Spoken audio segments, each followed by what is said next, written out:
Flight అనగానే crew members గానీ pilot మరి వీళ్ళందరూ కూడా ఉన్నారు కదా? వాళ్ళందరూ ఉంటారు. ఎంతమంది ఉన్నారు? అప్రాక్సిమేట్ గా మా దగ్గర ప్రస్తుతానికి 9 మెంబర్స్ ఉన్నారు. దాంట్లో 2 షిఫ్ట్స్ కింద చేసామన్నమాట. అండ్ ఎయిర్ హోస్టెస్ ఒక 5 మెంబర్స్ పెట్టాము.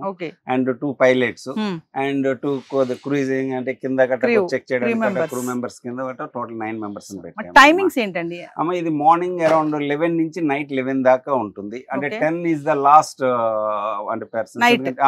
ఎందుకంటే ఇందులో యాక్చువల్ గా 2 టైప్స్. ఒకటి లోపలే భోజనం చేయాలి అనుకున్న వాళ్ళకి ఏంటంటే మేము 45 మినిట్స్ జర్నీ ఉంటుంది. లోపలే మీకు ఫ్లైట్ లో ఎలా సర్వీస్ ఇస్తారో ఆ జర్నీ కూడా అట్లాగే ఉంటుందమ్మా. అలా కాకుండా మేము బయట భోజనం చేస్తాము, కొద్దిగా మాకు ఫ్లైట్ జర్నీ సరిపోద్ది అంటే జస్ట్ 18 మినిట్స్ లో ఒక ఇది ఇస్తాము. 45 మినిట్స్ ఒకటి 18 మినిట్స్ అంతేనమ్మా.